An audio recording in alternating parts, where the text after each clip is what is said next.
Thanks, buddy. Appreciate it. Thanks, everybody, for being here. Obviously, I think like all of us in the country, it's a tough day. Our thoughts and prayers are with those impacted by the tragedy in Las Vegas.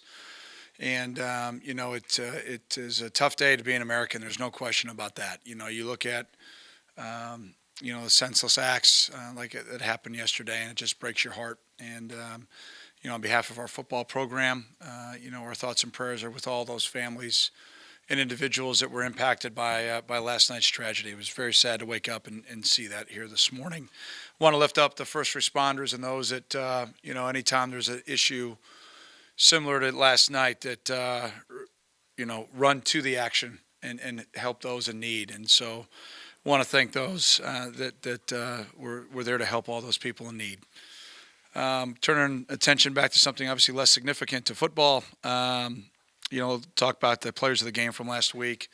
Offensively up front, Tommy Doles, I thought, played one of his better games. I thought he was really physical and played well enough for us to win. We need more guys to play similar to him. Big playmaker was Garrett Dickerson. Made a big play to yards after the catch, and it's, again, back-to-back weeks that Garrett's played well. Defensively, I thought Patty Fisher was outstanding. Young guy that I think is playing at a very high level, and after a difficult week, for the Miller family last week, to see the way that Sam Miller played was outstanding, and he was our defensive big playmaker. Tyler Gillikin was 10 out of 11 snapping. He was our special teams player of the week. Eric Eshu, Ben Oxley, and Troy Hudetz were OD and special teams players of the week, respectively. Exciting weekend coming to campus from a standpoint of homecoming. We've got obviously a special honorary captain in my heart and Trevor Siemian. It's going to be great to have the Broncos captain here, one of our former captains, two-time academic All-Big Ten.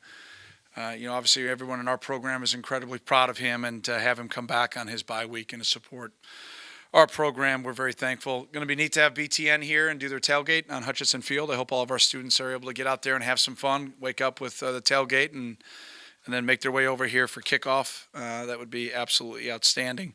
And I hope they have fun with that. And it's kind of neat to see here over the last decade to watch BTN grow. It's been awesome for our program. You look at the ability for us to recruit outside of the footprint and, to get our brand out there nationally. I think BTN has been a big part of that. So very thankful for all that they do, and hopefully they have fun on campus. It sounds like it's going to be a beautiful day for that. So we'll look forward to them having some fun. Looking forward to our opponent. It's an outstanding football team. I think they're one of the best, if not the best team in the country. I think my good friend Coach Franklin and his staff have done an outstanding job. Offensively, McSorley and Barkley and Hamilton are three of the most dynamic guys. I know the tight end got banged up in the game. We'll see if he plays. But those three guys are outstanding. Barkley is maybe the best player I've ever seen on tape. I've played against some pretty good backs. I've coached against some pretty good backs. But he's just absolutely spectacular. He's great in the run game. He's great in protection.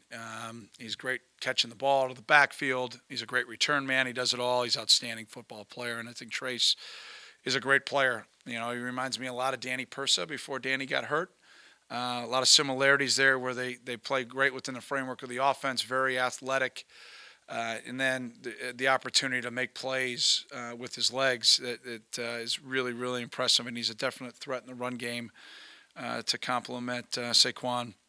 Hamilton to be the all-time leading receiver. I mean, I played against Bobby Ingram. I mean, I don't think we covered him once, so to see that type of success in his career is unbelievable. And then, pop it over on defense. Love the way Kabinda plays, man. You think of guys like LeVar and the other great linebackers that they've had there, and Shane. I mean, the list goes on and on. Paul and all the great players. Really impressive to see. I could just keep rattling off names. I think Allen pops off the tape. The secondary is probably the most experienced and most competitive group that we've seen. They challenge everything. They're physical. They've got a great package with their zone pressure stuff. And I think that, Coach Pry and Banks do a great job defensively. And I think Coach Moorhead does an outstanding job offensively. But I think the area they're most improved is in the kicking game. I thought it showed up big time last week. Obviously to start the game off with a kickoff return. And then to get the caused fumble and the touchdown. the way they're punting it. I mean, all those things. Very impressive to watch the way they're playing in all three phases. So it's going to be a great challenge for us. But hopefully we'll have a great week of practice, get ready to play. With that, how about some questions? I know you had the 3 or 4 explosion plays, but aside from that, do you see progress from your defense Saturday? Yeah, I mean, we got to eliminate those 4 plays. I mean, those 4 plays were the difference in the game.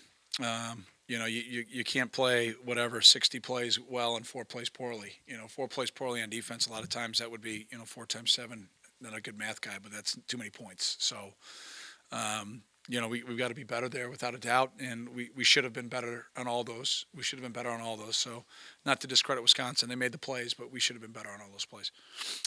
Fitz, can you think of other guys who over the years have been incredibly impressive on tape? So when you're talking about Saquon being maybe number 1, who else is in that world? Eddie George, Tishmunga, Biaka Batuka. These young guys don't even know who that is. Yeah, you guys have you guys have any idea who he is? It's okay if you say no. It's all right. Google him. You want me to keep going? I mean, there's been some dudes in this league now. Autry. Anderson. I mean, there's been some guys. I can go on and on. Michigan State, great player in the league right now. Le'Veon Bell. I mean, you want me to keep going? I mean, the list goes on and on. I mean, and then to see just the skill set that it's everything. He's great in protection. He's great running the ball. He's got great vision. He's got great balance. He's got great speed. He's got great toughness. Amazing vision. And he's just durable. He's tough. And then he catches the ball the same way. He returns the ball the same way. I had a chance to watch the Iowa game and the toughness that he showed, meaning as a fan. We had the bye week. I'm sitting there cheering for that. I mean, it's like, wow.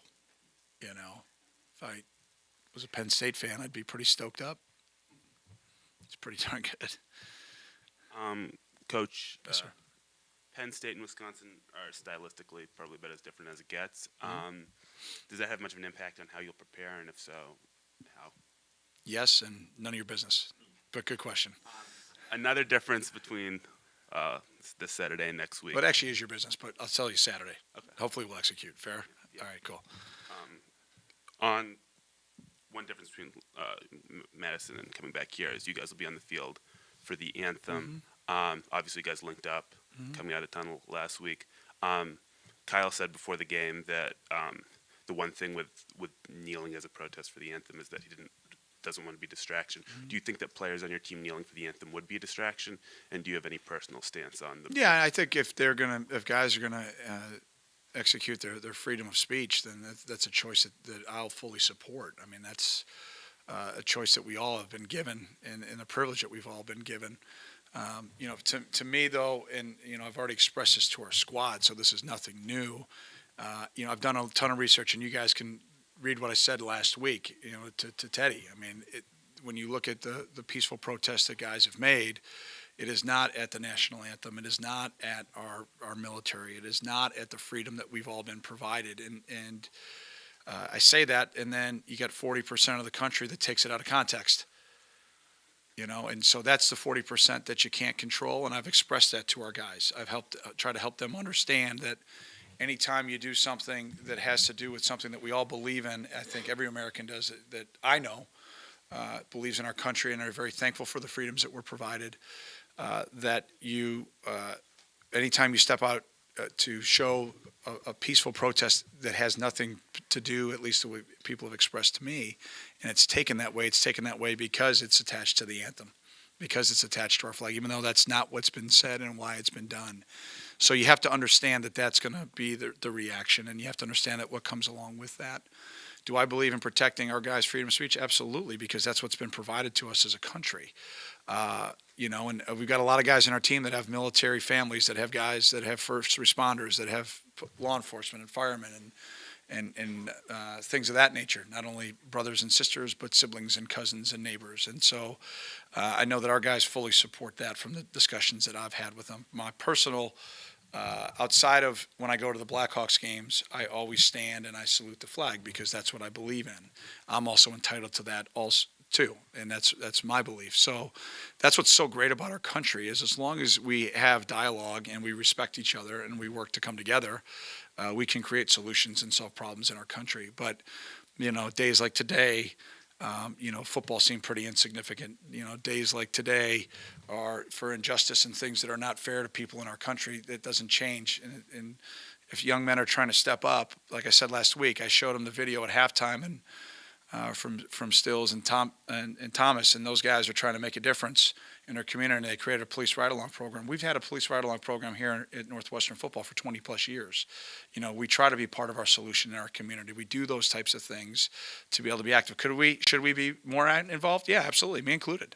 But I think that's on all of us as citizens. I think that's on all of us as Americans, is find ways to come together, not to come apart. And some people don't want to talk about it, and that's fair, and I respect that too.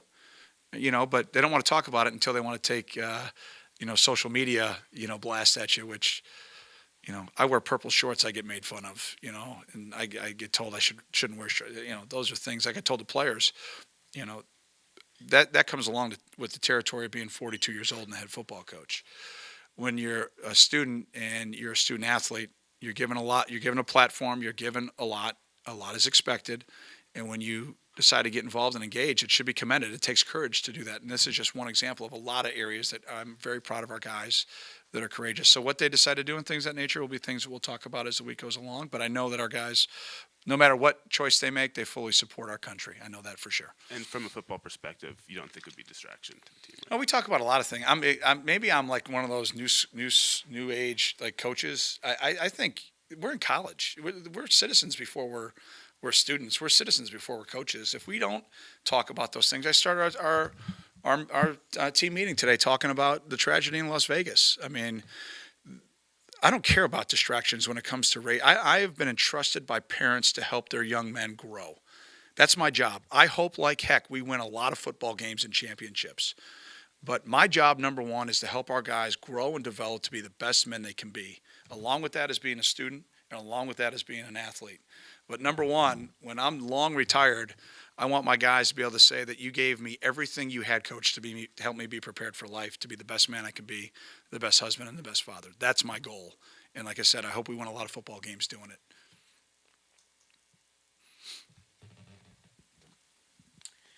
Fitz, when you're trying to decide whether to play, say, a healthy Moten or a healthy Larkin versus Justin, who's not quite there, how do you decide? Yeah, Justin felt better today than he has in a month, so that was encouraging. So that's great. You try to sprinkle the touches and see if we can get somebody hot. Obviously, we weren't necessarily able to do that per se. Some was on Wisconsin's play, some was on our play, and we had some plays that were there. We were just kind of a block. I mean, you saw it. I mean, we were, so there's certain things that we had to take advantage of schematically, and we were about a block away a couple of times from really getting the run game going. So credit our opponent, but I mean, I think that's a challenge. I mean, anytime injuries are a factor, it's a challenge. You try to get the right guys, the right reps in practice, then play the guys that are hot. I'm very proud of Justin's toughness, man, to see him go out there and try to compete Saturday. I don't think he hurt us per se in him not being 100%.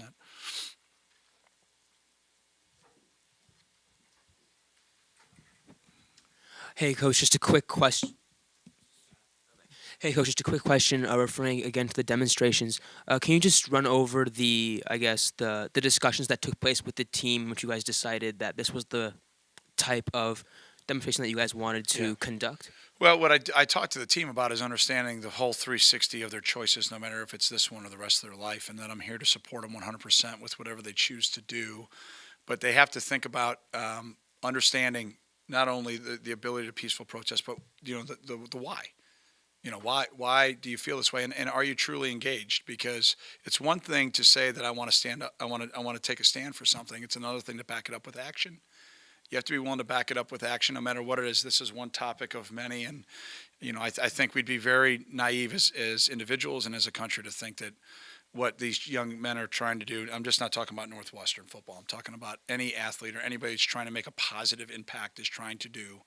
To look at that from a negative light, I think just shows you how much harder we have to work to come together. And so those were the discussions that we had about trying to find ways to come together and unify. And I'm not going to apologize for my guys being thoughtful. I'm not going to apologize for my guys thinking out about trying to make an impact and help others. That should be commended. And I think that that's courageous. I know some people have taken things out of context. That's going to happen no matter what our guys say and no matter what they do, no matter what they do in life. This is one topic and one variable that'll be the same way as they move forward. But I'm very, very proud of the courage that young men have shown, because it's out of social norm. And anytime you do something out of social norm to stand up for somebody else, there's going to come with the people that don't understand, and you can't control that. So I've just talked to them about how we got their back 100%, and I love them dearly, and make sure that you just understand the full 360 of the choices you make. This is one of all in their lives, and that's what I get entrusted to do. Oh, hey, Coach, over here. Hey, Paul. The new Lakeside practice facility being on display on TV Saturday. Yeah. Have you been hosting youth football games there? And then how does that help recruiting by having youth football games in the practice facility? And how do you get it to kind of stick in the minds of the kids and the parents so that they remember that experience going forward when it's time to make the recruiting decision? We've had I think at least one, if I'm not mistaken, group have a chance to play out there. I think a couple of the kids out on that field, his last name was Fitzgerald, so I think they knew a guy, you know. So yeah, it was just awesome. It was a beautiful day, and they had fun. I know we've got other camps that use those fields. Our intramural athletes use that on campus, and that was all part of the process, all part of the thought process when we went into creating a facility that could not only be used by our student athletes, but also by campus and by our community. So there's no doubt. Does it play a part in recruiting? Yeah, I hope those young men, and I think there was a young lady that played that day. I hope they all work real hard in school so we can recruit them here a couple of years from now, academically first and foremost. But it's going to be really neat, not only for football, but then for our, when our soccer kids get a chance to get out there, and lacrosse and field hockey and all of our students. I think it's going to be just an awesome opportunity here as, we move into the next calendar year, no doubt. Fitz, as I'm sure you know, Tyler Gillikin has a twin who punts for Penn State. Mm-hmm. What all do you know about Tyler? How did he get to you? And yeah, we recruited them both. Yeah, recruited them both. And Tyler trusted me more, I guess. Right? No, just joking. The great family, and Tyler's having a great start to his career. I'm really proud of him. And then we got the Fessler brothers too, so we've got a couple of brother combos in this game. So kind of cool to have that type of opportunity. Big deal in those houses now. I mean, this is holiday bragging rights, to say the least. It's a big game for those guys. Did both Gillikins come on campus? Mm-hmm. Did you see that? Mm-hmm. Was there anything amusing with the whole twins? I assume they weren't dressed the same. No. It's probably a better question for Tyler, but no, great family, and we would love to have both, and happy to see that Tyler's brother is having a great career. I'm not surprised. He's doing a great job punting the ball. Really good job. Had a great game on Saturday. Fits back to the sort of running back conundrum. Larkin had 5.3, I think, yards per carry against Wisconsin, which is pretty good against that defensive line. What did you see from his performance then, and how has he sort of established his role in the running back rotation? Yeah, I think Lark had a really good game. I think he's had a really good start to his career. I think from a standpoint of the future for him, it's very exciting. And with guys getting banged up, the future's now, right? The opportunity's now, and I thought he did a really good job with the opportunities he was given on Saturday. Coach, I know you mentioned that Barkley is in that group of some of the best running backs that you've seen. What do you tell your players in terms of how to contain him? Well, football is an 11-man deal, right? It's an 11-man operation, and obviously, he's going to make plays. He has against everybody that he's played, and we've just got to find a way to make a couple more. And anytime you play a Big Ten game, you got to execute. You got to play within the framework of what you're being asked to do. We've got to win the turnover battle, and he's going to make his plays, and we've just got to respond. And if it's an explosive play, 0 points is ideal. 3 points you can live with. You just can't make him. You can't make him be 7. So, but he's just a great player, and I'll be a huge fan of his after about 4:00 on Saturday for the rest of the year to win a Heisman. I'd vote for him. 5 games in, I'd vote for him, but I don't get a. You get a vote? You guys get to vote? Teddy, you get to vote? Yeah. Yeah. I won't ask you if you'd vote for him right now. I won't put you in a spot. Sorry, Austin Carr, third on my ballot. Yeah. Pat, what unit on your team has made the most progress from the start of the season, and what unit has maybe made the least, or not lived up to your expectations? I think the linebackers have probably played better than I thought they would going in to start the season. Especially Patty Fisher. I really think that he has played really outstanding football for us. And he just pops off the video. There's no doubt about that. The group that I really thought we would be much better running the football at this point. I really, it's something that we've prided ourselves in, and so that's not on one group. I think that's just collectively as an offense, we've got to be able to run the football better for us to be able to be successful consistently.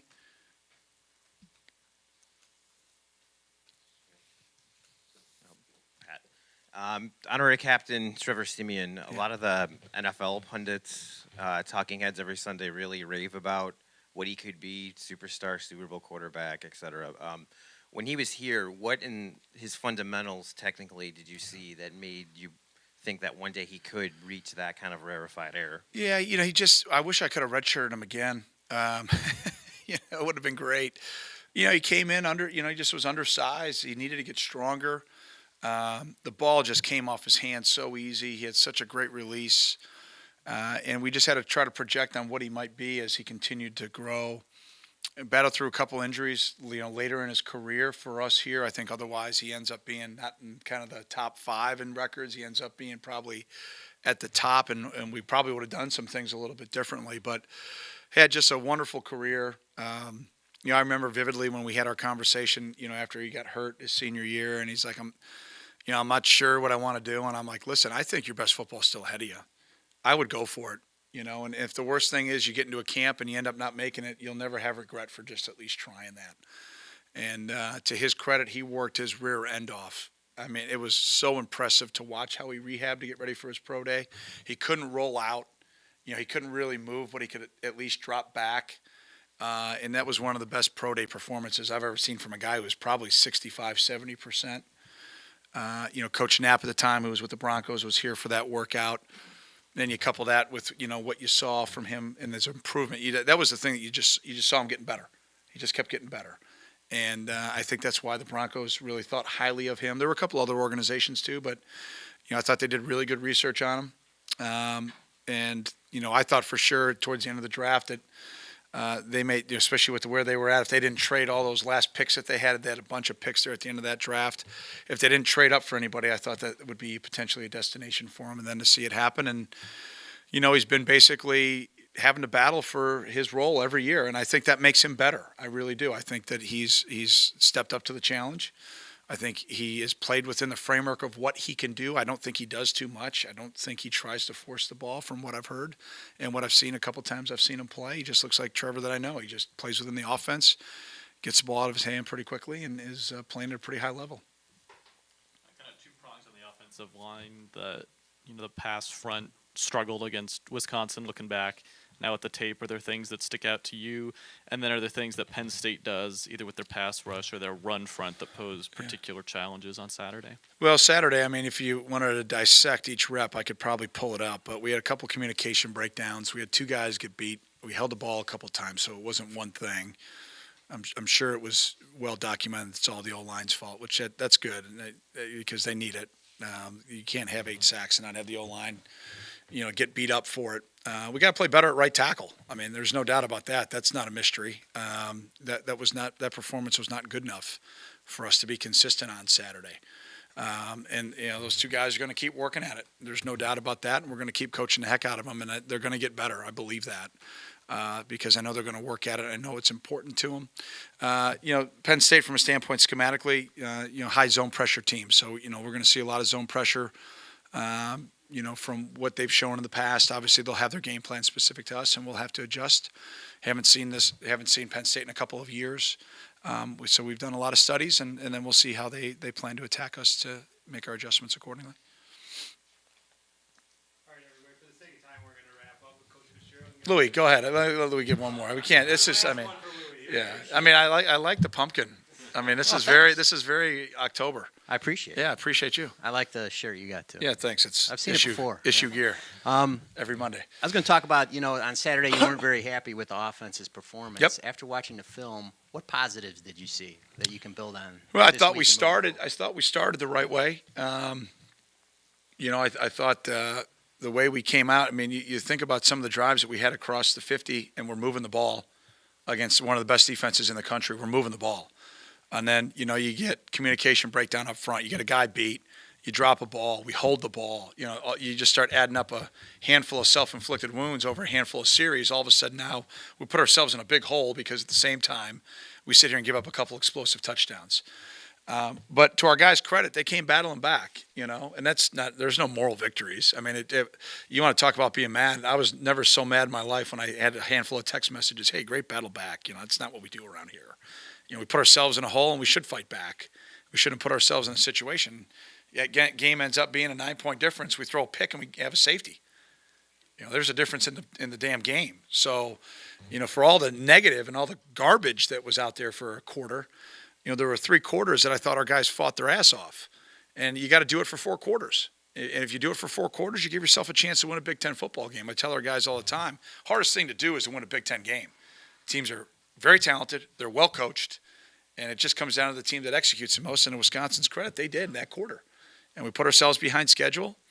And we got to build off the momentum that we had, for most of the first half in the fourth quarter. But our performance in the third quarter, if emulated, will get us beat every time. We can't do that. And,